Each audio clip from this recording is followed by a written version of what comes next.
বায়তুল মাকদিস ইহুদিরা দখল করার ৭৭ বছর হয়েছে। ১০০ বছর পূর্ণ হতে ২৩ বছর আছে। আগামী ২৩ বছরের ভিতর পৃথিবীতে বিপ্লব হবে ইনশাআল্লাহ। সেই বিপ্লব হবে ইসলামের বিপ্লব, সেই বিপ্লব হবে কোরআনের বিপ্লব, সেই বিপ্লব হবে মুস্তাফার আদর্শের বিপ্লব। আগামী ২৩ বছরের ভিতর আল্লাহ চাহে তো বায়তুল মাকদিসে আবার কালেমার পতাকা উড়বে, ইসলামের পতাকা উড়বে ইনশাআল্লাহ। ভালো করে বুঝেন, আমি যেই বিষয়টা বুঝাইতে চাচ্ছি ভালো করে বুঝেন। ঈসা আলাইহিস সালাম আসমানে, সবাই বলেন ঈসা আলাইহিস সালাম আসমানে, সবাই বলেন জিন্দা। ঈসা আলাইহিস সালাম আসমানে, সবাই বলেন না ঈসা আলাইহিস সালাম আসমানে, সবাই জুড়ে বলেন না ঈসা আলাইহিস সালাম আসমানে। আল্লাহ তাআলা তাকে দুনিয়া থেকে জীবিত অবস্থায় আসমানে তুলে নিয়েছেন। এখানে অন্যান্য নবীর হায়াতুল আম্বিয়া আর ঈসা আলাইহিস সালামের জীবিত থাকার ভিতর পার্থক্য আছে। অন্যান্য নবীরা পৃথিবীতে মৃত্যুর স্বাদ আস্বাদন করেছেন। আল্লাহ তাআলা পবিত্র কোরআনে বলেছেন, ইন্নাকা মাইয়িত, নবী আপনি মৃত্যুর স্বাদ আস্বাদনকারী, ওয়া ইন্নাহুম মাইয়িতুন, তারাও আস্বাদন করেছেন। অন্যান্য নবীরা দুনিয়াতে মৃত্যুর স্বাদ আস্বাদন করেছেন, তাদেরকে যখন কবরে দাফন করা হয়েছে আল্লাহ তাআলা রূহ ফিরিয়ে দিয়েছেন, এদিক থেকে তারা কবরে জীবিত। আর ঈসা আলাইহিস সালাম এখনো ইন্তেকালই করেননি। খ্রিস্টানরা মনে করতো তিনি আল্লাহর ছেলে, আল্লাহর ছেলে মনে করে তাকে শুলিতে চড়াতে চেয়েছে, তাকে ফাঁসি দিতে চেয়েছে। কেন? তাদের গুনাহের কাফফারার জন্য। তো তারা যখন ঈসা আলাইহিস সালামকে শুলিতে চড়িয়েছে, শুলিতে চড়ানোর পরিকল্পনা করেছে, আল্লাহ তাআলা ঈসা আলাইহিস সালামকে জীবিত অবস্থায় আসমানে তুলে নিয়েছেন। তিনি এখনও আসমানে আছেন জীবিত অবস্থায়। কিয়ামতের আগে পৃথিবীতে আসবেন, দাজ্জালের বিরুদ্ধে জিহাদ করবেন, দাজ্জালকে পরাজিত করবেন, পৃথিবীতে খিলাফত আলা মানহাজিন নবুয়া আবার প্রতিষ্ঠা করবেন, ইন্তেকাল করবেন, রাসূল সাল্লাল্লাহু আলাইহি ওয়াসাল্লামের রওজার পাশে তাকে দাফন করা হবে। এগুলো আমাদের আকীদা, বলেন এগুলো আমাদের আকীদা। ওই আকীদা নিয়ে যেহেতু আজকে কথা বলবো না। ঈসা আলাইহিস সালাম দুনিয়া থেকে গেলেন, মনোযোগ। রাসূল সাল্লাল্লাহু আলাইহি ওয়াসাল্লাম এবং ঈসা আলাইহিস সালামের মধ্যখানে দূরত্ব ৪৭০ বছরের। এই সময় সারা দুনিয়ায় মূর্খতায় ডুবে গিয়েছে, সারা দুনিয়া অন্ধকারে ডুবে গিয়েছে। রাসূল সাল্লাল্লাহু আলাইহি ওয়াসাল্লাম যেই যুগে আরবে এসেছেন ওই যুগকে বলা হয় মূর্খতার যুগ, ওই যুগকে বলা হয় অন্ধকার যুগ। মনোযোগ, তাওয়াজ্জু। রাসূল সাল্লাল্লাহু আলাইহি ওয়াসাল্লাম মক্কায় জন্মগ্রহণ করলেন। ৪০ বছর পর্যন্ত, মানে একদম তাগড়া যুবক, ৪০ বছর। ২৫ বছরে তিনি বিয়ে করেছেন। ৪০ বছর পর্যন্ত পুরো আরবে তার চেয়ে বিশ্বস্ত কেউ নাই, পুরো আরবে তার চেয়ে আমানতদার কেউ নাই, পুরো আরবে তার চেয়ে গ্রহণযোগ্য কেউ নাই, পুরো আরবে তার চেয়ে চরিত্রবান কেউ নাই, পুরো আরবে তার চেয়ে সৎ কেউ নাই, পুরো আরবে তার চরিত্রের ঢঙ্কা বাজে, পুরো আরবে তার গ্রহণযোগ্যতার ঢঙ্কা বাজে, পুরো আরবে তার আমানতদারিতার ঢঙ্কা বাজে, পুরা আরবে তার সচ্চরিত্রের ঢঙ্কা বাজে। মানুষ তাকে খুশি হয়ে যে মুহাম্মদ সাল্লাল্লাহু আলাইহি ওয়াসাল্লাম, আব্দুল্লাহর দুলাল, আমেনার দুলাল মুহাম্মদ সাল্লাল্লাহু আলাইহি ওয়াসাল্লাম, তিনি এতটাই আদর্শবান, এতটাই চরিত্রবান। মানুষ আমানত রাখে তার কাছে, মানুষ গোপন কথা শেয়ার করে তার কাছে। তিনি কোনো বিষয়ে ফয়সালা দিলে কেউ অস্বীকার করে না, তিনি কোনো বিষয়ে ফয়সালা দিলে কারো কোনো আপত্তি থাকে না। হজরে আসওয়াদ কোথায় স্থাপিত হবে সরওয়ারে দো আলম সিদ্ধান্ত দিয়েছেন, সরওয়ারে দো আলমের সিদ্ধান্ত, সবাই খুশি। পুরা আরবে তার থেকে বড় বিশ্বস্ত কেউ নাই, তার প্রশংসার ঢঙ্কা পুরা আরবে বাজে। ৪০ বছর বয়সে ওয়াকানা ইয়াতাহান্নাসু ফি গার হিরা, ৪০ বছরের আগে রাসূল দেখেন মানুষ মূর্তি পূজা করে, মানুষ আগুনের পূজা করে, মানুষ পাথরের পূজা করে, মানুষ আবু জাহেলের পূজা করে, মানুষ সূর্যের পূজা করে, মানুষ চন্দ্রের পূজা করে, মানুষ নেতার পূজা করে, মানুষ পাওয়ারের পূজা করে, মানুষ ক্ষমতার পূজা করে। সরওয়ারে দো আলম সাল্লাল্লাহু আলাইহি ওয়াসাল্লাম তিনি দেখেন সারা দুনিয়া শিরকে ডুবে আছে, সারা দুনিয়া কুফরে ডুবে আছে, সারা দুনিয়া অন্ধকারে ডুবে আছে, সারা দুনিয়া গায়রুল্লাহর বিধানে ডুবে আছে, সারা দুনিয়া তাগুতের শাসনে ডুবে আছে। সরওয়ারে দো আলম সাল্লাল্লাহু আলাইহি ওয়াসাল্লামের ভালো লাগে না, সরওয়ারে দো আলম সাল্লাল্লাহু আলাইহি ওয়াসাল্লামের ভালো লাগে না। তিনি কি করেন? ওয়াকানা ইয়াতাহান্নাসু ফি গার হিরা, ওয়াকানা ইয়াতাহান্নাসু ফি গার হিরা, ওয়াকানা ইয়াতাহান্নাসু ফি গার হিরা। আল্লাহ রাসূল সাল্লাল্লাহু আলাইহি ওয়াসাল্লাম ওই জাবালে নূরের উপরে, ওই জাবালে নূরের উপরে গার হেরায় চলে যান, সেখানে তার মতো করে আল্লাহকে তালাশ করতে থাকেন, আল্লাহর ইবাদত করতে থাকেন। একদিন সময় আসলো জিবরিল আমিন সেই শাশ্বত ওয়াহী নিয়ে রাসূল সাল্লাল্লাহু আলাইহি ওয়াসাল্লামের কাছে চলে আসলেন। এতদিন রাসূল সাল্লাল্লাহু আলাইহি ওয়াসাল্লাম পুরো আরবে গ্রহণযোগ্য, এতদিন রাসূল সাল্লাল্লাহু আলাইহি ওয়াসাল্লাম পুরো আরবে চরিত্রবান, এতদিন রাসূল সাল্লাল্লাহু আলাইহি ওয়াসাল্লাম পুরো আরবে তার চেয়ে আমানতদার কেউ নাই।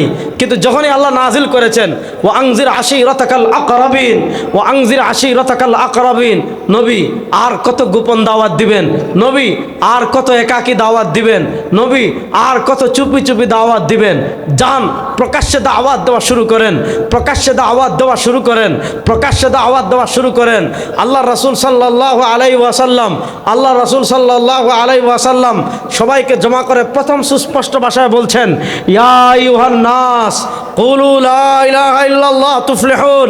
হে মক্কাবাসী, হে আরববাসী, আল্লাহ ওই আহ্বানের মাধ্যমে নবী শুধু আরববাসীকে না, কিয়ামত পর্যন্ত আগত সকল মানুষকে বার্তা দিয়েছেন, যদি দুনিয়াতে সফল কাম হতে চান, যদি আখিরাতে সফল কাম হতে চান, যদি দুনিয়াতে সফল কাম হতে চান, যদি আখিরাতে সফল কাম হতে চান, ইয়া আইয়ুহান নাস কুলু লা ইলাহা ইল্লাল্লাহ। যদি দুনিয়া আখিরাতে সফল কাম হতে চান, এক তন্ত্রমন্ত্রে বিশ্বাসী হতে হবে, এক স্লোগানে বিশ্বাসী হতে হবে, লা ইলাহা ইল্লাল্লাহ। জোরে বলেন না লা ইলাহা, জোরে বলেন না লা ইলাহা। আল্লাহ কোরআনে সুস্পষ্ট ভাষায় বলেছেন, ওয়ামা আরসালনা মিন ক্বাবলিকা মির রাসূলিন ইল্লা নূহি ইলাইহি আন্নাহু লা ইলাহা ইল্লা আনা ফা'বুদুন। আল্লাহ দুনিয়াতে যত নবী পাঠিয়েছেন, আল্লাহ দুনিয়াতে যত রাসূল পাঠিয়েছেন, কোন নবী আমাদেরকে ডেমোক্রেসির স্লোগান শেখান নাই, কোন নবী আমাদেরকে সেকুলারিজম ধর্মনিরপেক্ষতার স্লোগান শেখান নাই, কোন নবী আমাদেরকে সমাজতন্ত্রের স্লোগান শেখান নাই, কোন নবী আমাদেরকে দুনিয়ার তন্ত্রমন্ত্রের স্লোগান শেখান নাই। আল্লাহ দুনিয়াতে যত নবী পাঠিয়েছেন, আল্লাহ দুনিয়াতে যত রাসূল পাঠিয়েছেন, সব নবী বলেছেন তুমি আখিরাতে যদি সফল কাম হতে চাও, মন্ত্র একটা, তন্ত্র একটা, স্লোগান একটা, লা ইলাহা। বলেন না, দুই হাত তুলে বলেন লা ইলাহা। তেরা মেরা রিশতা ক্যা, আকাশ বাতাস প্রকম্পিত করে বলতে হবে, তেরা মেরা রিশতা ক্যা, তেরা মেরা রিশতা ক্যা, তেরা মেরা রিশতা ক্যা। লা ইলাহা ইল্লাল্লাহর উপর ঐক্যবদ্ধ হওয়ার জন্য প্রস্তুত আছেন না? না ইনশাআল্লাহ। আমার নবীর পতাকা কেমন ছিল? কানাত রায়াতু রাসূলিল্লাহ। হযরত ইমাম তাবরানী আল মুআজামুল কবির হাদিস এনেছেন, ইমাম হাইসামি মাজমাউজ জাওয়াইদ হাদিস এনেছেন, কানাত রায়াতু রাসূলিল্লাহ সাল্লাল্লাহু আলাইহি ওয়াসাল্লাম সাউদা ওয়া লিওয়াহু আবিয়াদ মাকতুবুন ফীহি লা ইলাহা ইল্লাল্লাহ মুহাম্মাদুর রাসূলুল্লাহ। আমার নবী লা ইলাহা ইল্লাল্লাহ কালিমা খচিত পতাকা আমাদের কাছে আমানত রেখে গিয়েছেন। গত শতাব্দীতে কালেমার পতাকাকে সারা দুনিয়ায় জঙ্গিবাদের পতাকা বানানো হয়েছে, উগ্রবাদের পতাকা বানানো হয়েছে। তামাশা বাংলাদেশে আর চলবে না। ময়মনসিংহের মুসলমান প্রস্তুতি নেন, কালেমার পতাকাকে সংসদে ওড়াবো ইনশাআল্লাহ।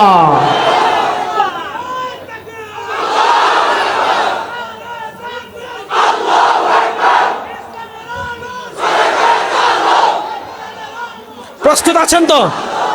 প্রস্তুত আছেন তো সবাই ইনশাআল্লাহ? কালেমার পতাকাকে বাংলাদেশে জঙ্গিবাদের পতাকা বলবেন, ওই খেলা শেষ, ওই খেলা বাংলাদেশে শেষ। আগে আলেমদেরকে যারা জঙ্গি বলতো, ফাজাইলে আমলকে যারা জঙ্গি বলতো, জিহাদের কথা বললেই যারা জঙ্গি বলতো, কিতালের কথা বললেই যারা জঙ্গি বলতো, আলেমদেরকে জঙ্গি বলে একদল ভারতে পালিয়ে গিয়েছে। আমাদেরকে যারা এখন জঙ্গি ট্যাগ লাগাতে চাইবেন, এই দেশে আমরাই থাকবো, কোথায় পালাবেন এখন থেকে প্রস্তুতি নেন। আমাদেরকে এই দেশ থেকে কেউ বিদায় করতে পারবে না ইনশাআল্লাহ। না ইনশাআল্লাহ রাস্তে বলেন, বলেন না ইনশাআল্লাহ। রাসূল করিম সাল্লাল্লাহু আলাইহি ওয়াসাল্লাম, ভাই একটা জিনিস খেয়াল করেন, মনোযোগ। রাসূল সাল্লাল্লাহু আলাইহি ওয়াসাল্লাম ক্ষমতা চান নাই, ক্ষমতা চাইছেন? বলেন না, ক্ষমতা চাইছেন? মন্ত্রিত্ব চাইছেন? এমপিত্ব চাইছেন? তিনি কি বলেছেন আমাকে টাকা দেন না?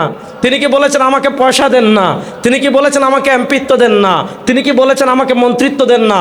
তিনি শুধু বলেছেন বলো লা ইলাহা ইল্লাল্লাহ। বলেন, তিনি শুধু বলেছেন বলো লা ইলাহা ইল্লাল্লাহ। জুড়ে বলো না, তিনি শুধু বলেছেন বলো লা ইলাহা ইল্লাল্লাহ। তিনি শুধু বলেছেন বলো লা ইলাহা ইল্লাল্লাহ। এই লা ইলাহা ইল্লাল্লাহর কথা বলেছেন যিনি 40 বছর পর্যন্ত, তার চেয়ে আমানতদার কেউ নেই।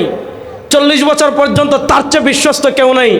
40 বছর পর্যন্ত তার চেয়ে চরিত্রবান কেউ নেই, কিন্তু যখনই তিনি বলেছেন বলো লা ইলাহা ইল্লাল্লাহ, আবু জাহেলদের মাথায় ঠাড়া পড়ছে। কেন ঠাড়া পড়ছে? কাফেরদের মাথায় কেন ঠাড়া পড়ছে? মুশরিকদের মাথায় কেন ঠাড়া পড়েছে? কারণ তারা জানে যেখানে একবার লা ইলাহা ইল্লাল্লাহ উপরে উঠে যাবে, যেখানে একবার লা ইলাহা ইল্লাল্লাহ বিজয়ী হয়ে যাবে, সেখানে কেন বাপের আইন চলবে না, কারণ নেতার আইন চলবে না, তাগুতের আইন চলবে না, গায়রুল্লাহর আইন চলবে না। যেখানে লা ইলাহা ইল্লাল্লাহ বিজয়ী হয়ে যাবে, সেখানে ক্ষমতা চলবে একমাত্র কার? আকাশ বাতাস প্রকম্পিত করবে, সেখানে ক্ষমতা চলবে একমাত্র কার?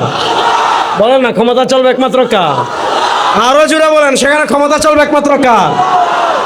এজন্য আমাদের দেশে আপনি ওয়াজ মাহফিলে জিকির করবেন লা ইলাহা ইল্লাল্লাহ, বলবে হুজুর মাস খুব ভালো, অনেক বড় পীর, আপনাকে টাকা দিবে, পয়সা দিবে। হ্যাঁ, জিকির ইসলামে আছে অবশ্যই।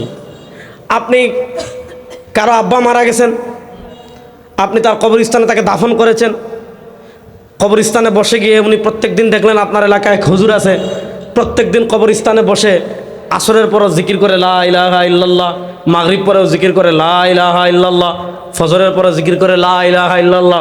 আপনি কি করবেন? তাকে পকেটের টাকা দিবেন। আপনি কি করবেন? আপনার গাছের প্রথম আমড়াটা তাকে দিবেন। আপনি কি করবেন? আপনার গাছের প্রথম আমটা তাকে দিবেন, আপনার গাছের পেয়ারাটা তাকে দিবেন, আপনার গাছের পেঁপেটা তাকে দিবেন। আপনি দেখলেন শবে বরাতে আপনার মসজিদের ইমাম সাহেব প্রত্যেক দিন মসজিদে জিকির করে, ফজরের পরেও জিকির করে, আসরের পরে জিকির করে, জোহরের পরে জিকির করে, এশার পর লম্বা জিকির করে, পরে মুনাজাত দেয়। আপনি বলবেন মাশাআল্লাহ আমাদের ইমাম সাহেব খুবই ভালো, কেন? উনি অনেক জিকির করে। আপনি তার বেতন বাড়াবেন, বলবেন প্রত্যেক 3 দিন পর ইমাম সাহেবের লজিং চেঞ্জ হবে, তাহলে প্রত্যেক ঘর থেকে ভালো খাবার আসবে, খুবই ভালো। শুনেন, এই একই কালেমা আপনি যখন রাজপথে বের হয়ে বলবেন গণতন্ত্র চলবে না, সমাজতন্ত্র চলবে না, ধর্মনিরপেক্ষতা চলবে না, আপনি যখন রাজপথে বের হয়ে বলবেন লা ইলাহা, বলেন আপনি যখন রাজপথে বের হয়ে বলবেন লা ইলাহা, এই যে জঙ্গি, তখন বলবে যে মৌলবাদ আসছে, তখন বলবে যে রাজাকার আসছে, তখন বলবে যে উগ্রবাদ আসছে। এই তামাশা বাংলাদেশে আর চলবে না। আল্লাহ আমাদেরকে যতদিন জীবিত রাখবেন বাংলাদেশে আপনারা এই তামাশা করবেন। এই তামাশা আমরা শরীরে রক্ত থাকতে এই তামাশা বাংলাদেশে আর কাউকে করতে দেব না। আপনারা আমাদের সাথে আছেন তো সবাই ইনশাআল্লাহ? সবাই আছেন তো ইনশাআল্লাহ? শুনেন, রাসূল সাল্লাল্লাহু আলাইহি ওয়াসাল্লাম মাক্কি জীবনে যখন বলেছেন বলো লা ইলাহা, পুরা আরব তার বিরুদ্ধে দাঁড়িয়ে গিয়েছে, পুরা আরব তার বিরুদ্ধে দাঁড়িয়ে গিয়েছে। আবু জাহেলের ক্ষমতা ছিল, আবু জাহেলের অস্ত্র ছিল, আবু জাহেলের সৈন্য ছিল, আবু জাহেলের কূটনৈতিক সম্পর্ক পাশের মানুষের সাথে ছিল, সব কিছু দিয়ে চেষ্টা করেছে ইসলামকে মক্কায় থামিয়ে দিতে। কিন্তু দুনিয়ার একটা মূল মন্ত্র মনে রাখবেন, যেই বাতি আল্লাহ জ্বালান ওই বাতি দুনিয়ার কেউ নিভাতে পারে না। যে আলো আল্লাহ জ্বালান আপনি সারা দুনিয়ার কিছু করেও ওই বাতি আপনি নিভাতে পারবেন না। আর যেই বাতি আল্লাহ নিভিয়ে দিবেন সারা দুনিয়ার মানুষ মিলে ওই বাতি আর জ্বালাতে পারবেন না। কথা বুঝছেন? রাসূল সাল্লাল্লাহু আলাইহি ওয়াসাল্লাম মক্কায় কালেমার দাওয়াত দেন, তাওহীদের দাওয়াত দেন, রিসালাতের দাওয়াত দেন, এত দাওয়াত দেন, আল্লাহ তাআলার মায়া লেগে গিয়েছে। দিন রাত সকাল সন্ধ্যা, দিন রাত সকাল সন্ধ্যা, দিন রাত সকাল সন্ধ্যা এক করে আল্লাহ রাসূল সাল্লাল্লাহু আলাইহি ওয়াসাল্লাম দাওয়াত দিচ্ছেন তো দিচ্ছেন, দিচ্ছেন তো দিচ্ছেন। আল্লাহ তাআলার মায়া লেগে যায়। আল্লাহ তাআলা আয়াত নাজিল করলেন, ফালা আল্লাকা বাখিউন নাফসাক, ফালা আল্লাকা বাখিউন নাফসাক আলা আসারিহিম ইল্লাম ইউমিনু বিহাদাল হাদিসি আসাফা, ফালা আল্লাকা বাখিউন নাফসাক আলা আসারিহিম ইল্লাম ইউমিনু বিহাদাল হাদিসি আসাফা। ও নবী, মনে হচ্ছে এরা ঈমান না আনলে, এরা আপনার আদর্শ গ্রহণ না করলে, এরা ঈমান না আনলে আপনি তাদের পিছনে দাওয়াত দিতে দিতে দিতে দিতে আপনি তাদের পিছনে দাওয়াত দিতে দিতে দিতে দিতে আপনি নিজেকে নিঃশেষ করে দিবেন। না নবী, ইন্নাকা লা তাহদি মান আহবাবতা, আপনি যাকে ইচ্ছা তাকে হেদায়েত দিতে পারবেন না, আপনি যাকে ইচ্ছা তাকে আলোর পথ দেখাতে পারবেন না, আপনি যাকে ইচ্ছা তাকে জান্নাতের পথে তুলে দিতে পারবেন না।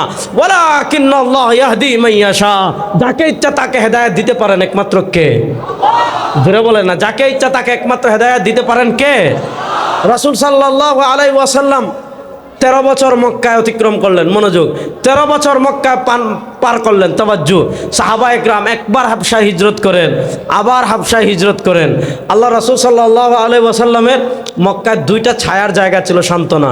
একটা ছিল আল্লাহ রাসূল সাল্লাল্লাহু আলাইহি ওয়াসাল্লাম সারা দিন রাত একাকার করে মানুষের কাছে দাওয়াত দিতেন লা ইলাহা ইল্লাল্লাহ, মানুষের কাছে দাওয়াত দিতেন তাওহীদের, মানুষের কাছে দাওয়াত দিতেন রিসালাতের। রাসূল সাল্লাল্লাহু আলাইহি ওয়াসাল্লাম প্রচণ্ড পরিশ্রম করে দাওয়াত দিয়ে যখন ঘরে আসতেন, ঘরে আল্লাহ রাসূল ইসলামের একটা চাঁদ ছিল, আম্মাজান খাদিজাতুল কুবরা রাদিয়াল্লাহু তাআলা আনহা। আম্মাজান খাদিজাতুল কুবরা রাসূল সাল্লাল্লাহু আলাইহি ওয়াসাল্লামের ঘরের প্রশান্তি ছিলেন। সারা দিন মেহনত করে, সারা দিন কষ্ট করে রাসূল সাল্লাল্লাহু আলাইহি ওয়াসাল্লাম যখন ঘরে আসতেন, তার সান্ত্বনা ছিলেন আম্মাজান খাদিজাতুল কুবরা। আর রাসূল সাল্লাল্লাহু আলাইহি ওয়াসাল্লাম বাহিরে যখন দাওয়াত দিতেন, আল্লাহ রাসূল সাল্লাল্লাহু আলাইহি ওয়াসাল্লামের বাহিরের ছায়া ছিলেন তার চাচা আবু তালেব। কেন? আবু তালেব নেতা ছিলেন, আর নেতার অত্যন্ত মায়ার ভাতিজা। শুধু মায়ার ভাতিজা না, ওই চাচার ঘরে তিনি লালিত পালিত হয়েছেন। তার তো বাবা নাই, তার তো মা নাই, তার তো দাদাও নাই। যেই চাচার ঘরে তিনি লালিত পালিত হয়েছেন, ওই চাচা হলেন কুরাইশের লিডার, কুরাইশের নেতা। এখন সাধারণ মানুষ নেতার ভাতিজাকে কষ্ট দিতে একটু চিন্তা করে, জুলুম করতে একটু চিন্তা করে, তাকে শারীরিক লাঞ্ছিত করতে চিন্তা করে, সাহস করে না। কেন? যে তিনি তো নেতার ভাতিজা, আর তিনি তো রাহমাতুল্লিল আলামিন। তাকে অপমানিত করবে, লাঞ্ছিত করবে, পৃথিবীতে এমন কোনো শক্তি নাই এখনো। ইনশাল্লাহ, ইনশাল্লাহ বলেন, জোরে বলেন না, ভয় পাইতেছেন? এভাবে হাত মুষ্টিবদ্ধ করে বলেন ইনশাল্লাহ। শুনেন, আমার কথা শুনেন, বাংলাদেশের নাস্তিকরা থাকুক, আমাদের কোনো আপত্তি নেই। কেউ যে নাস্তিক মানে কি, যে কোনো ধর্ম বিশ্বাস করে না, কেউ নাস্তিক থাকুক, আমার কোনো সমস্যা নাই। লা ইকরাহা ফিদ্দিন, দিন গ্রহণে কোনো বাড়াবাড়ি নাই। কেউ যদি ইসলাম গ্রহণ না করে, আমরা অস্ত্র দিয়ে, টাকা দিয়ে, পয়সা দিয়ে, ক্ষমতা দেখিয়ে, পাওয়ার দেখিয়ে, জেলে নিয়ে, হামলা দিয়ে, মামলা করে ইসলাম গ্রহণের কোনো বিধান, ইসলাম গ্রহণ করানোর কোনো বিধান ইসলামে নাই। লা ইকরাহা ফিদ্দিন, দিন গ্রহণে কোনো বাধ্যবাধকতা নাই। যার মন চায় ইসলাম গ্রহণ করবে। আমরা দাওয়াত দিতে পারি, দাওয়াত দেওয়ার পরও যদি কবুল না করে, লাকুম দীনুকুম ওয়ালিয়া দিন, সে তার ধর্ম নিয়ে থাকবে, আমরা আমাদের ধর্ম নিয়ে থাকব। বাংলাদেশে কেউ নাস্তিক থাকলে আমাদের আপত্তি নাই, বাংলাদেশে কেউ বাউল হলে আমাদের আপত্তি নাই, বাংলাদেশে কেউ ইহুদি হলে আমাদের আপত্তি নাই, বাংলাদেশে কেউ কাদিয়ানি হলে আমাদের আপত্তি নাই, বাংলাদেশে কেউ হিন্দু হলে আমাদের আপত্তি নাই, বাংলাদেশে কেউ বৌদ্ধ থাকলে আমাদের আপত্তি নাই।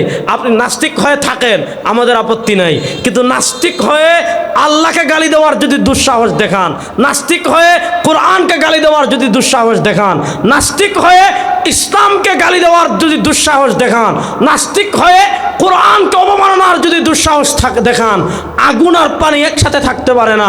হয় আগুন নিভবে অথবা পানি হারিয়ে যাবে। আগুন আর পানি একসাথে থাকতে পারে না। আল্লাহকে গালি দিয়ে বাংলাদেশে আপনি থাকবেন, আমরা থাকবো, হবে না। হয় আপনি থাকবেন, না হয় আমরা থাকবো। কথা সুস্পষ্ট। বাংলাদেশে কেউ বাউল হোক, আমাদের কোনো সমস্যা, কথা বলেন, বাংলাদেশে কোনো বাউল হোক, আমাদের কোনো সমস্যা।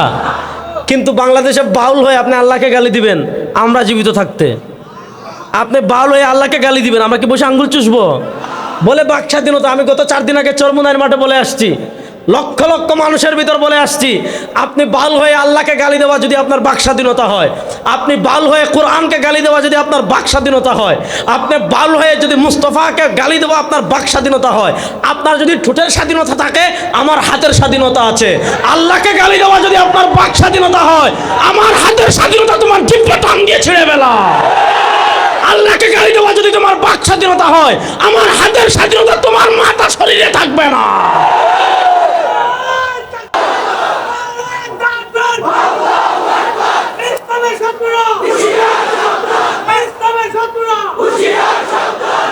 প্রস্তুত আছেন তো সবাই ইনশাআল্লাহ? বাংলাদেশে দেখছেন আবুল সরকার নামে এক বাউল, বিশ্বাস করেন ফেরাউনও আল্লাহর এইভাবে গালি দেয় নাই, আবু জেহেল আল্লাহর এইভাবে গালি দেয় নাই, নমরুদ আল্লাহকে এইভাবে গালি দেয় নাই।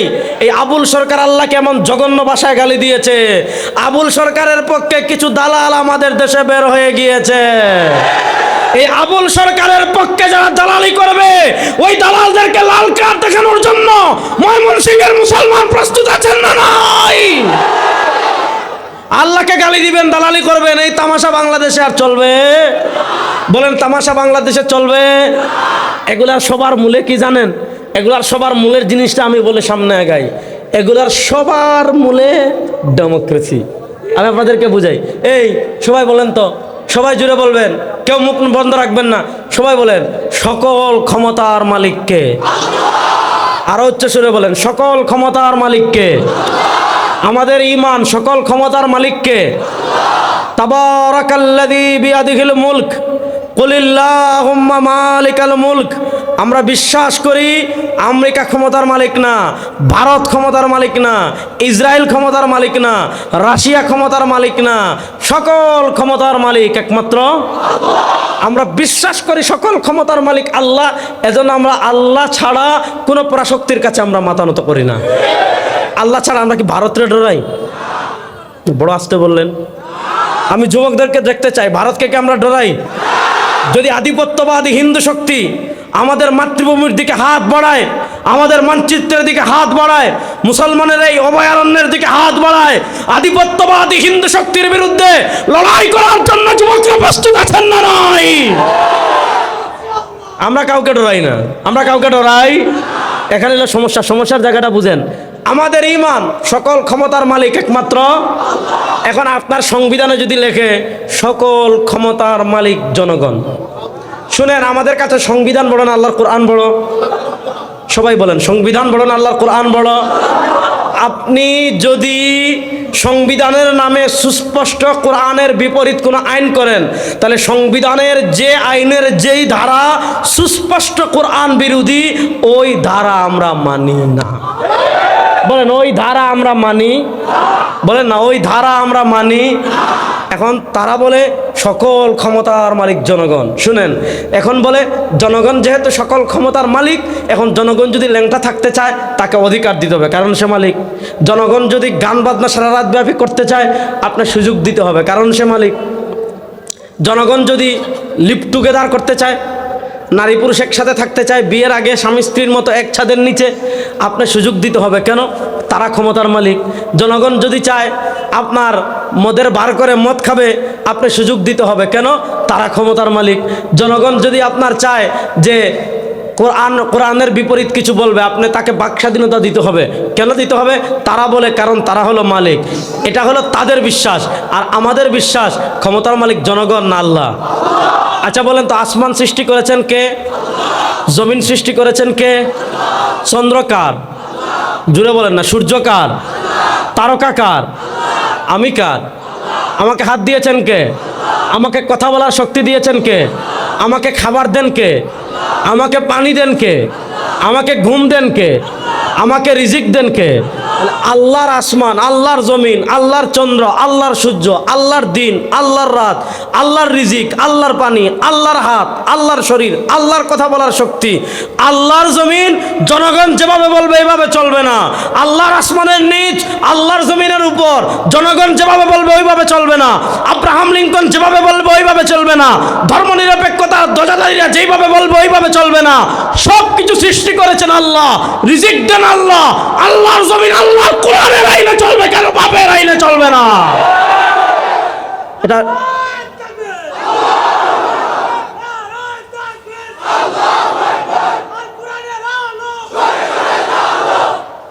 ওই তো কথা হইল।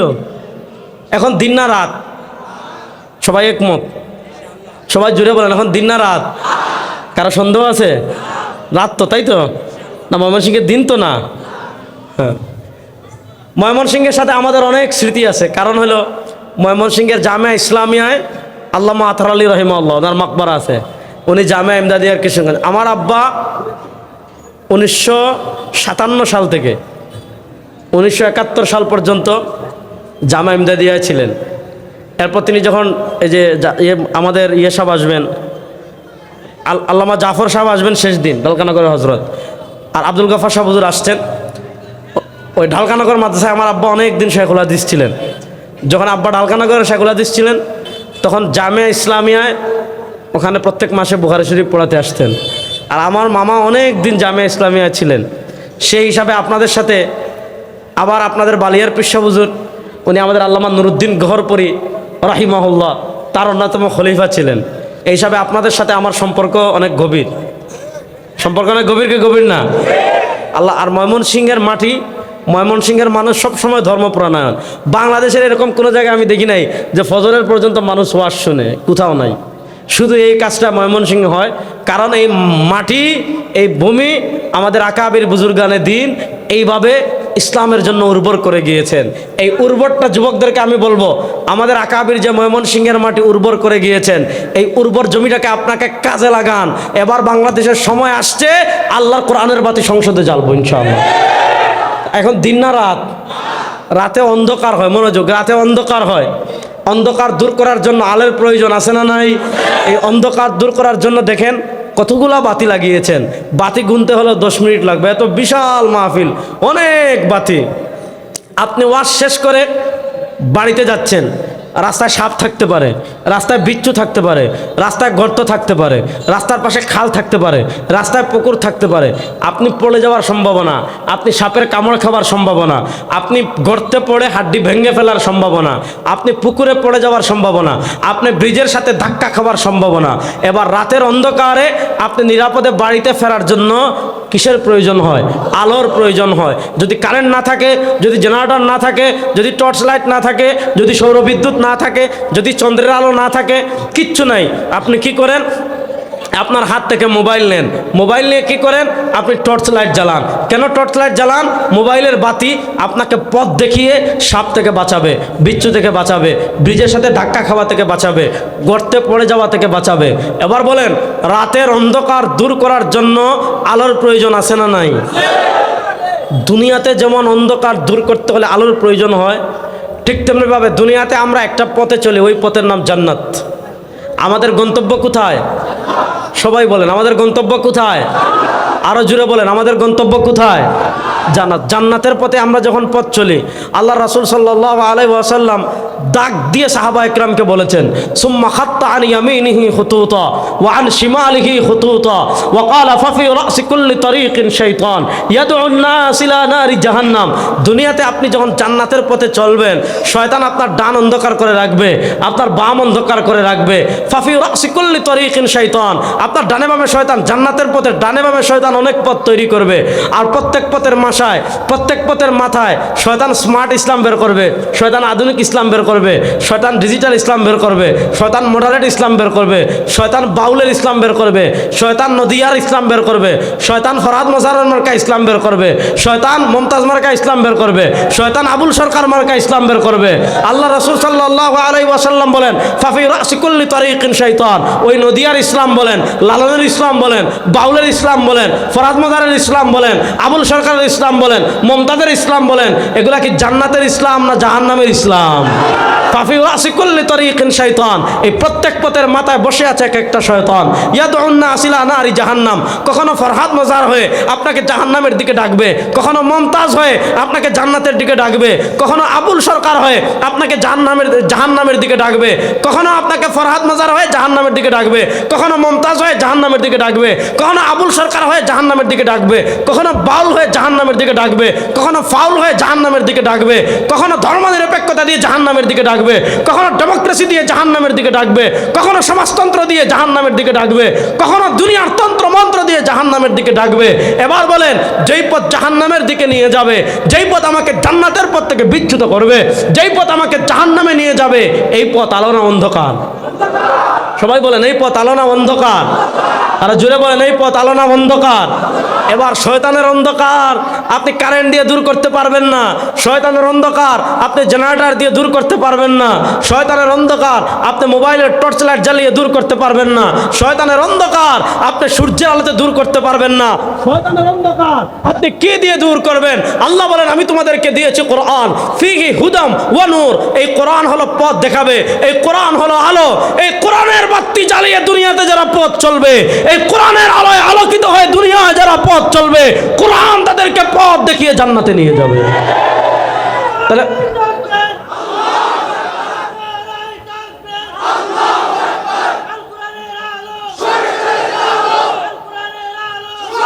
শুনেন, বসো ভাইয়া বসো।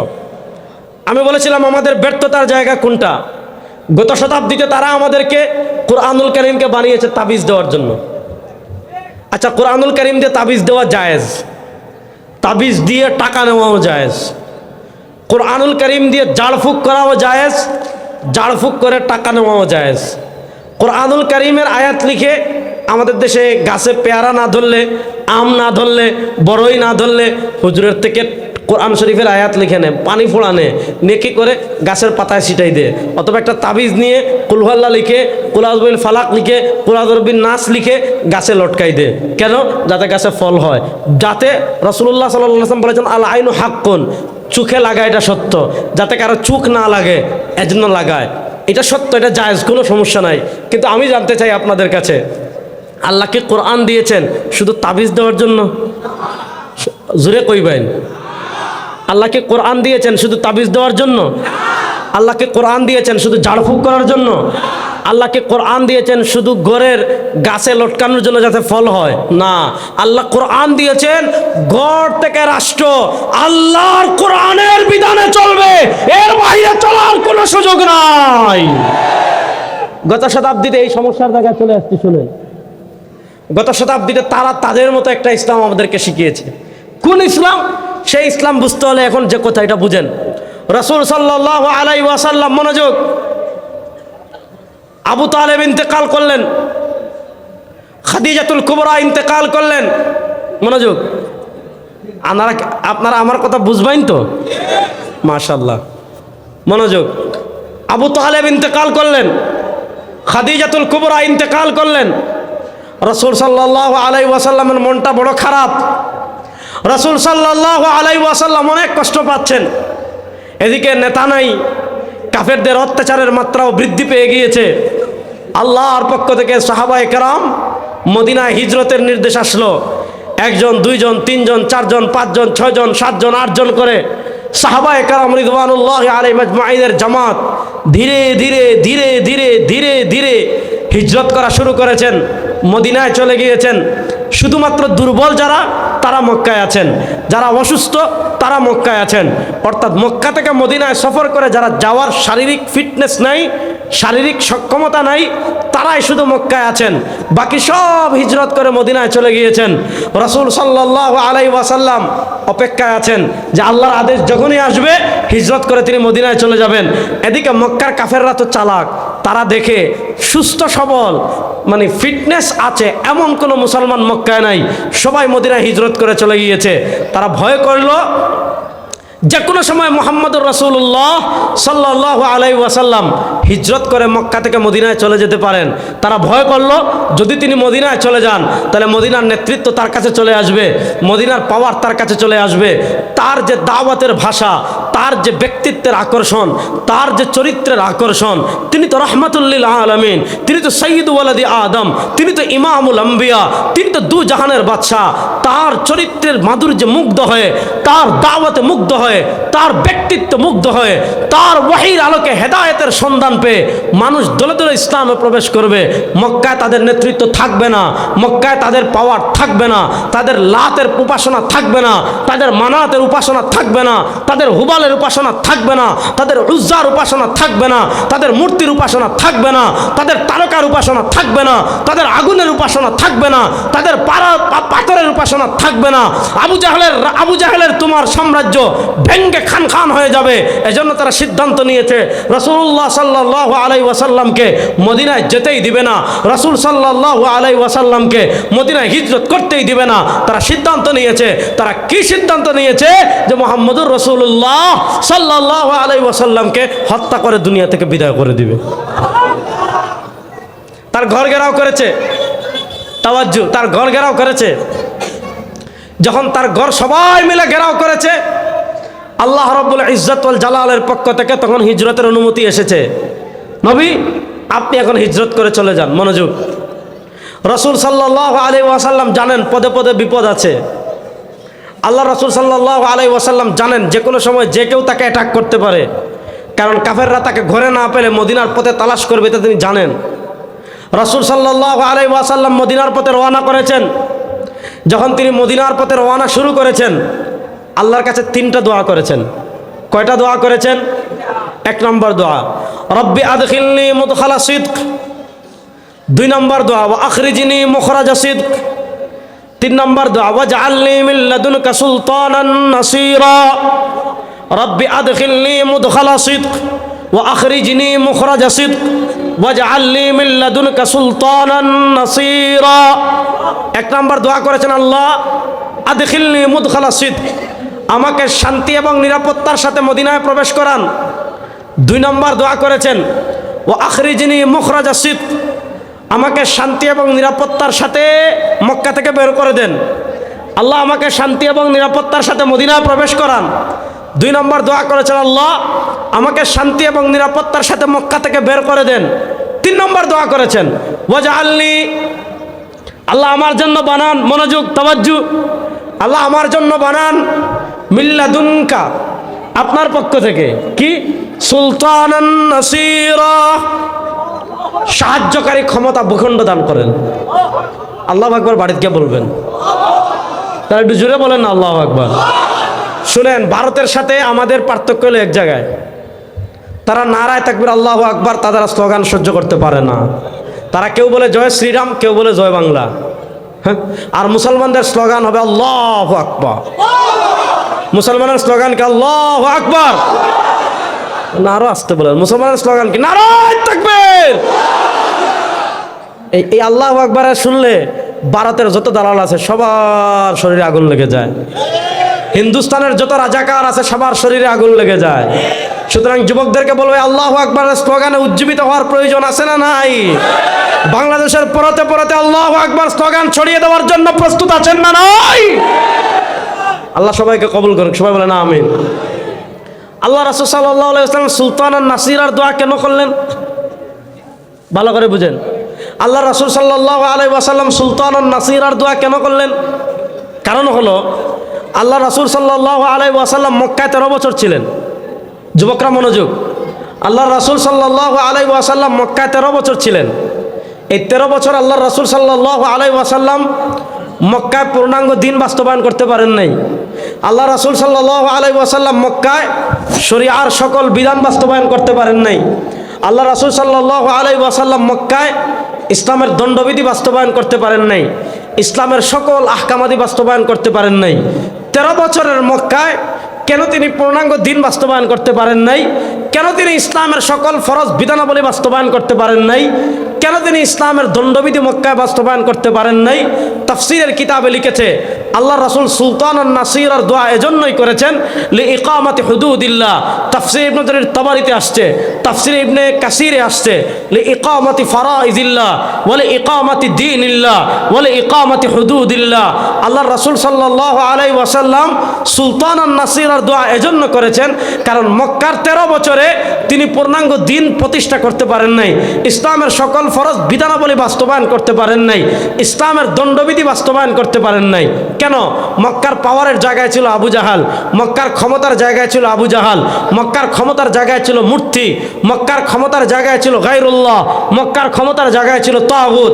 আপনি যদি পূর্ণাঙ্গ দিন জমিনে বাস্তবায়ন করতে চান, আপনি যদি পূর্ণাঙ্গ শরিয়া বাস্তবায়ন করতে চান, আপনি যদি পূর্ণাঙ্গ ইসলামী অর্থনীতি বাস্তবায়ন করতে চান, আপনি যদি ইসলামের বিচার ব্যবস্থা বাস্তবায়ন করতে চান, আপনি যদি ইসলামের সংবিধান করতে চান, আপনি যদি ইসলামের সংসদ করতে চান, আপনি যদি ডেমোক্রেসিকে বিদায় করতে চান, আপনি যদি ধর্মনিরপেক্ষতাকে বিদায় করতে চান, আপনি যদি সমাজতন্ত্রকে বিদায় করতে চান, আপনি যদি মানুষের তন্ত্রমন্ত্রকে বিদায় করতে চান, তাহলে আপনি শুধু মসজিদে থাকলে হবে না। আপনাকে যেমন মসজিদে থাকতে হবে, আপনাকে যেমন মাদ্রাসায় থাকতে হবে, আপনাকে যেমন খানকায় থাকতে হবে, আপনাকে যেমন বয়ানে থাকতে হবে, আপনাকে তেমন রাষ্ট্র ক্ষমতায়ও যেতে হবে। আল্লাহ রাসূল সাল্লাল্লাহু আলাইহি ওয়াসাল্লাম এজন্য সুলতানান নাসীরার দোয়া করেছেন। রাসূল সাল্লাল্লাহু আলাইহি ওয়াসাল্লাম মদিনায় গেলেন, মনোযোগ, আল্লাহ রাসূল সাল্লাল্লাহু আলাইহি ওয়াসাল্লাম মদিনায় গেলেন, 10ম হিজরিতে আল্লাহ আয়াত নাজিল করলেন, আল ইয়াউমা আকমালতু লাকুম দীনাকুম, আল ইয়াউমা আকমালতু লাকুম দীনাকুম ওয়া আতমামতু আলাইকুম নি'মাতি ওয়া রাদিতু লাকুমুল ইসলাম দীনা। আল ইয়াউমা আকমালতু লাকুম দীনাকুম ওয়া আতমামতু আলাইকুম নি'মাতি ওয়া রাদিতু লাকুমুল ইসলাম দীনা। আল্লাহ তাআলা আয়াত নাজিল করলেন, আল ইয়াউমা আকমালতু লাকুম, আজ আমি তোমাদের জন্য তোমাদের দিনকে পরিপূর্ণ করে দিয়েছি। ওয়া আতমামতু আলাইকুম নি'মাতি, আমার যত নিয়ামত ছিল সেই নিয়ামত তোমাদের উপর পূর্ণ করে দিয়েছি। আল ইয়াউমা আকমালতু লাকুম দীনাকুম ওয়া আতমামতু আলাইকুম নি'মাতি ওয়া রাদিতু লাকুমুল ইসলাম দীনা। আল্লাহ পরিপূর্ণভাবে ইসলামকে দিন হিসাবে আমাদের জন্য কি করে দিলেন? বিধান করে দিলেন। আল্লাহ তাআলা দিন পরিপূর্ণ হওয়ার ঘোষণা মক্কায় দেন নাই। আল্লাহ তাআলা দিন পরিপূর্ণ হওয়ার ঘোষণা মদিনার শুরুতেও দেন নাই। আল্লাহ তাআলা দশম হিজরিতে মদিনায় দিন বিজয়ের দিন প্রতিষ্ঠিত হওয়ার, দিন পরিপূর্ণ হওয়ার ঘোষণা দিয়েছেন। সেই ঘোষণাটা কখন এসেছে? তাওয়াজ্জু, মনোযোগ। সেই ঘোষণাটা কখন এসেছে? যখন মদিনার পরিবার চলে আল্লাহর কোরআন অনুযায়ী, যখন মদিনার সমাজ চলে আল্লাহর কোরআন অনুযায়ী, যখন মদিনার অর্থনীতি চলে আল্লাহর কোরআন অনুযায়ী, যখন মদিনার বিচার চলে আল্লাহর কোরআন অনুযায়ী, যখন মদিনার রাষ্ট্র চলে আল্লাহর কোরআন অনুযায়ী, যখন মদিনার ব্যক্তি জীবন থেকে শুরু করে মদিনার রাষ্ট্র পর্যন্ত, যখন মদিনার ব্যক্তি জীবন থেকে শুরু করে মদিনার সংবিধান পর্যন্ত, যখন মদিনার ব্যক্তি জীবন থেকে শুরু করে মদিনার বিচার ব্যবস্থা পর্যন্ত, যখন মদিনার বিচার ব্যক্তি জীবন থেকে শুরু করে মদিনার অর্থনীতি পর্যন্ত, সব কিছুতে আল্লাহর কোরআনের বিধান প্রতিষ্ঠা হয়ে গিয়েছে। সবগুলোতে মুস্তাফার আদর্শ বিজয় হয়ে গিয়েছে। সবগুলোতে ইসলাম অনুযায়ী পরিচালনা হওয়া শুরু হয়েছে। আল্লাহ বলেন, আল ইয়াউমা আকমালতু লাকুম দীনাকুম, যাও আজকে তোমাদের জন্য আমি দিন ইসলামকে পরিপূর্ণ করে দিলাম। এই ইসলামের 1400 বছরের ইতিহাস দেখবেন। এই যে মদিনা রাষ্ট্র থেকে ইসলামের পথ চলা শুরু হয়েছিল 1924 সাল পর্যন্ত মুসলমানদের পাওয়ার ছিল খিলাফত। খিলাফত শুনলে আমাদের দেশে একদলের অ্যালার্জি তৈরি হয়ে যায়, তাই না? ওই অ্যালার্জি রোগী বাংলাদেশে আর থাকবে না, ডাইরেক্ট মামু বাড়ি দিল্লি যাবেন ইনশাআল্লাহ। বলেন, আগামীর বাংলাদেশ আমরা দেখতে পাচ্ছি, আগামীর বাংলাদেশ কোরআনের বাংলাদেশ হবে ইনশাআল্লাহ। আর ইনশাআল্লাহর আসতে বলেন, এত হাজার হাজার মানুষ আল্লাহ কোরআনের বাংলাদেশ হোক, এই দাবির সাথে আপনারা একমত আছেন না নাই? তরুণ, এই দাবির সাথে আপনারা একমত আছেন না নাই? আমাদের বাংলাদেশের বিচার ব্যবস্থা, অর্থনীতিতে, সমাজনীতিতে, সংসদে, হাইকোর্টে, সুপ্রিম কোর্টে, সব জায়গায় বিচার হোক, রাষ্ট্র চলুক, আইন হোক ইসলাম অনুযায়ী, কোরআন অনুযায়ী, দিন অনুযায়ী। এটা আপনারা চান কি চান না? যদি না চান তা আপনি মুমিনই না। সব কথা শুনেন, খালি নামাজ পড়লেন, তাহাজ্জুদ পড়লেন, তাবলিগ করলেন, চরমনের হালকায় জিকিরে গেলেন, আর রাষ্ট্রীয়ভাবে দিন বিজয় হোক এটা শুনলে আপনার গায়ে অ্যালার্জি তৈরি হয়ে যায়। বিচার ব্যবস্থায় কোরআনের আইন আসুক এটা শুনলে আপনার গায়ে অ্যালার্জি তৈরি হয়ে যায়। অর্থনীতিতে ইসলাম আসুক এটা শুনলে আপনার গায়ে অ্যালার্জি তৈরি হয়ে যায়। সংবিধানের মৌলিক ভিত্তিতে ইসলাম আসুক এটা শুনলে আপনার অ্যালার্জি তৈরি হয়ে যায়। শুধু ইবাদত করে কখনো আপনি পরিপূর্ণ মুমিন হতে পারবেন না। রাসূল সাল্লাল্লাহু আলাইহি ওয়াসাল্লামের পর থেকে 1924 সাল পর্যন্ত পৃথিবীটা একটা ধারা ছিল। 1924 সালে আমাদের উসমানী খিলাফতের পতন হলো। আহা, এর আগ থেকে উসমানী খিলাফত দুর্বল হয়ে গিয়েছিল, কিন্তু 1924 সাল পর্যন্ত নামে মাত্র হলেও পৃথিবীতে খিলাফত ছিল। এই খিলাফত এটা আল্লাহর পক্ষ থেকে আমাদের জন্য একটা রহমত। এখানে দুইটা শব্দ বলি, খিলাফত হয় সারা পৃথিবীর সব মুসলিম রাষ্ট্রকে কেন্দ্র করে। এখন যেহেতু সব মুসলিম রাষ্ট্র চাইলেই এক হওয়া সম্ভব না, এজন্য দেখবেন আফগানিস্তানে আমাদের তালিবান ভাইরা প্রতিষ্ঠা করেছে আল ইমারাতুল ইসলামিয়া, ইসলামীয় রাষ্ট্র।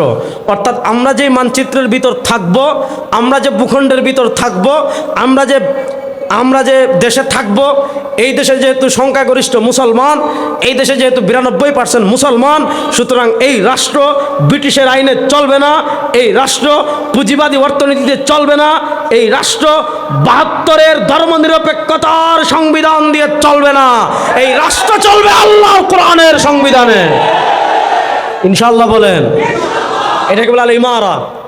বাংলাদেশে ইনশাআল্লাহ একদিন ইসলামী রাষ্ট্র হবে। আপনারা কি চান? আমরা তো দেখতে পাচ্ছি বেশি দিন বাকি নেই ইনশাআল্লাহ। যুবকরা একটু উৎসাহ উদ্দীপনার সাথে বলেন, প্রস্তুত আছেন তো ইনশাআল্লাহ? গত শতাব্দীতে আমাদেরকে কি করেছে তারা? কি করেছে? এই সমস্যা তৈরি করেছে আমাদের ভিতর। কি সমস্যা? তারা তাদের মতো একটা ইসলাম আমাদেরকে শিখিয়েছে। কি ইসলাম? আমার কথা বুঝেন, আপনারা বিরক্ত হচ্ছেন? বিরক্ত হলে বাদ দিব। ইসলামে যেমন ইবাদত আছে, মনোযোগ, নামাজ, রোজা, হজ, যাকাত, হদ ইসলামে আছে না নাই? কিসাস ইসলামে আছে না নাই? ইসলামে যেমন ইবাদত আছে, রাষ্ট্র পরিচালনার মূলনীতি ইসলামে আছে না নাই? সবাই বলেন, রাষ্ট্র পরিচালনার মূলনীতি ইসলামে আছে না নাই? এই গত শতাব্দীতে তারা আমাদেরকে কোন জায়গায় ধোঁকা দিয়েছে? ময়মনসিংহের মুসলমান, বলি আল্লাহর দেশের মানুষ, এখানে আল্লামা ফয়জুর রহমান, যিনি আমার আব্বার পীর ছিলেন এবং আমার আব্বাকে খিলাফতও দিয়েছিলেন, এবং আমার আব্বার উনি একসাথে কারাগারে ছিলেন, ময়মনসিংহ কারাগারে। আমার আব্বা অনেক স্মৃতিশক্তি আমাদের বংশগতভাবে সবারই ভালো, আমার একটু কম। তো ফয়জুর রহমান রাহিমাহুল্লাহ, আপনাদের বড় মসজিদের যিনি প্রতিষ্ঠাতা, গল্পটা এজন্য শোনাচ্ছি যেহেতু ময়মনসিংহে আসছি। উনি রমাদানে বলছেন যে আমি তারাবি পড়ব। এখন তো কারাগারে তো কোনো হাফিজ নাই, কে পড়াবে? আর আপনি চাইলে তো বাইরে থেকে কোনো হাফিজরে যদি বলেন যে আপনি 1 মাসের জন্য জেলে আসেন, একটু তারাবি পড়াবেন, কেউ আসবে? বলবো ভাই আমার তারাবির দরকার নাই, সূরা তারাবি পড়েন, আপনারা হুজুর মানুষ। আমার আব্বা বলেছেন হুজুর আপনি দোয়া করেন, আপনি দোয়া করলে আমি শুরু করব। তো প্রত্যেক দিন 1 পারা হিফজ করতেন, রাত্রে তারাবি পড়াইতেন। এভাবে আমার আব্বা 27 দিনে আল্লামা ফয়জুর রহমান রহিমাল্লাহর সোহবতে থেকে ময়মনসিংহ কারাগারে 27 দিনে পুরা কোরআন হিফজ করে ফেলেছিলেন। আল্লাহ তাআলা ওনাদের 2 জনের কবরকে জান্নাতের টুকরা বানিয়ে দেন। ভাই কিপটামি করেন না, আমিনটা একটু জুড়ে বলেন। তো বাপের পুত্র, বাপের কিছু না পাইলে অন্তত কিছু মনে থাকে আমার, আলহামদুলিল্লাহ। আল্লাহ তাআলা যেন আমার স্মৃতিশক্তি আরো বাড়িয়ে দেন। তো যাক, যে কথাটা আমি বলছিলাম, ফয়জুর রহমান সাহেবের এই ময়মনসিংহের মুসলমান, আপনারা ওলি আল্লাহর দেশের মানুষ, এজন্য বলছি শুনেন, যে কথাটা বলতে চাচ্ছি শুনেন। তারা তাদের মতো কোন ইসলাম শিখায়? এই ইসলাম হলো আপনি খাবেন, ঘুমাবেন, জিকির করবেন, ওয়াজ মাহফিলের শেষে গরু 17-18টা ফেলে বিরিয়ানি করবেন, সারা রাত ব্যাপী ওয়াজ শুনবেন, যাওয়ার সময় বিরিয়ানি খেয়ে যাবেন। এটা একটাও হারাম কাজ না। ওয়াজ এটা খুব গুরুত্বপূর্ণ কাজ, দাওয়াত এটা গুরুত্বপূর্ণ কাজ। ইসলামে যেমন দাওয়াত আছে, ইসলামে যেমন ইবাদত আছে, ইসলামে যেমন নাসিহা আছে, ইসলামে যেমন জিকির আছে, ইসলামে যেমন ওয়াজু আছে, ইসলামে যেমন গোসল আছে, রাষ্ট্র পরিচালনা নাই। জুড়ে বলেন। ইকতিসাদ অর্থনীতি নাই, বিচার ব্যবস্থা নাই, সব আছে। কিন্তু তারা তাদের মতো একটা ইসলাম শেখাতে চায়। সেটা কি? আপনি ইসলাম নিয়ে ঘরে থাকবেন, আপনি ইসলাম নিয়ে মসজিদে থাকবেন, আপনি ইসলাম নিয়ে খানকায় থাকবেন, আপনি ইসলাম নিয়ে ওয়াজে থাকবেন, আপনি ইসলাম নিয়ে খিচুড়ি খাওয়ায় থাকবেন, আপনি ইসলাম নিয়ে হালকায় জিকিরে থাকবেন। রাষ্ট্রে নো ইসলাম, বিচার ব্যবস্থায় নো ইসলাম, অর্থনীতিতে নো ইসলাম, সংবিধানে নো ইসলাম, সংসদে নো ইসলাম। এজন্য আমাদের দেশে দেখবেন একটা আইন আছে, মুসলিম পারিবারিক আইন। 1962 সাল থেকে, আইয়ুব খানের আমল থেকে মুসলিম পারিবারিক আইন। তাওয়াজ্জু, মুসলিম পারিবারিক আইন মানে কি? আপনি বিয়ে করবেন ইসলাম অনুযায়ী, আপনি তালাক দিবেন ইসলাম অনুযায়ী, আপনি বিবাহ বিচ্ছেদ করবেন ইসলাম অনুযায়ী, আপনি ওয়াকফ করবেন ইসলাম অনুযায়ী, আপনি ত্যায্য সম্পত্তি ভাগ করবেন ইসলাম অনুযায়ী। এই সব মুসলিম পারিবারিক আইনে আছে। খুব ভালো কথা। অবশ্যই আমাদেরকে বিয়ে করতে হবে ইসলাম অনুযায়ী, আমাদেরকে তালাক দিতে হবে ইসলাম অনুযায়ী, আমাদেরকে বিবাহ বিচ্ছেদ মানে স্ত্রী থাকতে চাচ্ছে না, স্বামী ছাড়তে চাচ্ছে না, এখন সমাধান কি? সমাধান হলো ফসকে নিকাহ। মনোযোগ ভাই, কারেন্ট গিয়েছে, আসবে, আওয়াজ শোনা যায় তো ইনশাল্লাহ? পিছন পর্যন্ত শোনা যায় তো ইনশাল্লাহ? আমরা একটু জিকির করি, লা ইলাহা ইল্লাল্লাহ।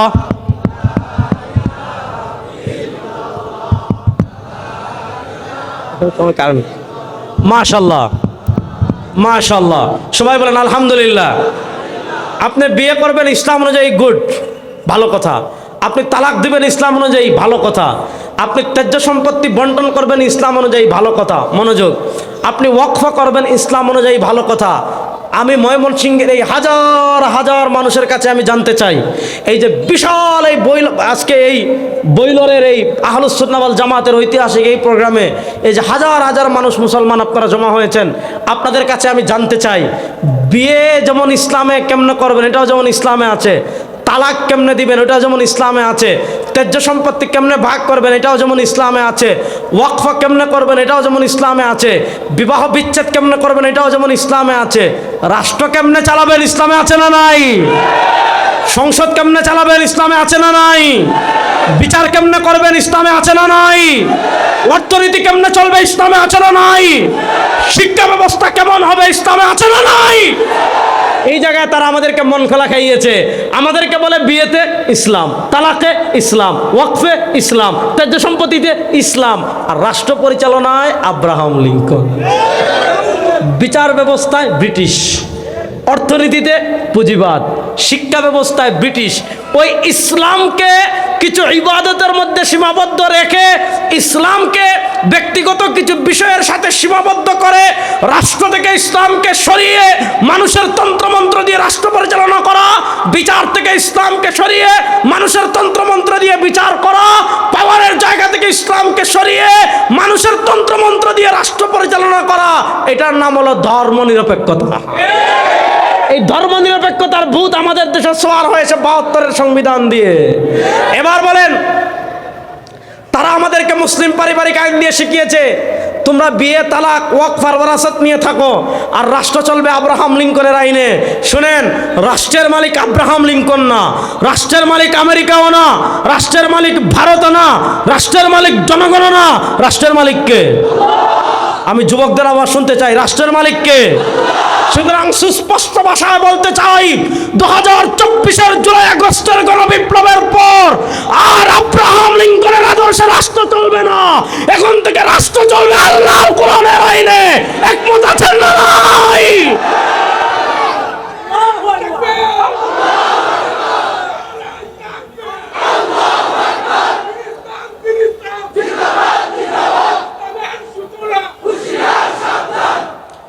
আমাদেরকে দেখিয়েছে রাষ্ট্রে দিয়েছে আব্রাহাম লিঙ্কন, বিচার ব্যবস্থায় দিয়েছে ব্রিটিশ। এই ব্রিটিশের আইনে আমাদের দেশে যে বিচার হয়েছে গত 54 বছর, মানুষ ন্যায় বিচার পেয়েছে? বড় আসতে বললেন। ব্রিটিশের আইন দিয়ে মানুষের ন্যায় বিচার করা দূরের কথা, ব্রিটিশের আইন দিয়ে পশু পাখিরও ন্যায় বিচার করা যাবে না। তাহলে ব্রিটিশের আইন বাংলাদেশ 54 বছরে সফল না ব্যর্থ? সবার মুখ থেকে শুনতে চাই, ব্রিটিশের 54 বছর ব্রিটিশের আইন বাংলাদেশে খুনাখুনি বন্ধ করতে পারছে? চুরি বন্ধ করতে পারছে? আরে ভাই, চুরি বন্ধ করা দূরের কথা, মসজিদের লাইটও চুরি হয়ে যায়, মসজিদের ফ্যানও চুরি হয়ে যায়, মসজিদের মোটরও চুরি হয়ে যায়। তাহলে ব্রিটিশের আইন 54 বছর খুন বন্ধ করতে পারে নাই, ব্রিটিশের আইন 54 বছর ধর্ষণ বন্ধ করতে পারে নাই, ব্রিটিশের আইন 54 বছর দুর্নীতি বন্ধ করতে পারে নাই, ব্রিটিশের আইন 54 বছর ডাকাতি বন্ধ করতে পারে নাই, ব্রিটিশের আইন 54 বছর দেশের টাকা বিদেশে পাচার করা বন্ধ করতে পারে নাই, ব্রিটিশের আইন 54 বছর ইনসাফ প্রতিষ্ঠা করতে পারে নাই, ব্রিটিশের আইন 54 বছর সাম্য প্রতিষ্ঠা করতে পারে নাই, ব্রিটিশের আইন 54 বছর সামাজিক ন্যায় বিচার প্রতিষ্ঠা করতে পারে নাই। 54 বছর যে ব্রিটিশের আইন ব্যর্থ হয়েছে, সেই ব্রিটিশের আইনকে পায়ের তলায় পিষ্ট করে আল্লাহর কোরআনের রাজ বিচার ব্যবস্থা বাংলাদেশে প্রতিষ্ঠা করার জন্য প্রস্তুত আছেন না নাই? কারা কারা প্রস্তুত আছেন? নারায়ে তাকবীর, নারায়ে তাকবীর, দাঁড়িয়ে যাবেন, নারায়ে তাকবীর। তন্ত্রমন্ত্রের দিন শেষ, তন্ত্রমন্ত্রের দিন শেষ। ইসলামের বাংলাদেশ, তন্ত্রমন্ত্রের দিন শেষ। ইসলামের বাংলাদেশ, নারায়ে তাকবীর। ইনশাআল্লাহ আবার আপনাদের সাথে দেখা হবে, প্রস্তুতি নেন। আগামীর বাংলাদেশ হবে আল্লাহর কোরআনের বাংলাদেশ, আগামীর বাংলাদেশ হবে ইসলামের বাংলাদেশ। ময়মনসিংহের তারুণ্য হিন্দুবাদী ভারতীয় আধিপত্যবাদী শক্তির বিরুদ্ধে আবার যদি লড়াই করার প্রয়োজন হয়, প্রস্তুত আছেন না নাই? নাসরুম মিনাল্লাহ ওয়া ফাতহুন করিব। আবার দেখা হবে। আল্লাহ সবাইকে ভালো রাখুক, সুস্থ রাখুক। আসসালামু আলাইকুম ওয়া রাহমাতুল্লাহি ওয়া বারাকাতুহু।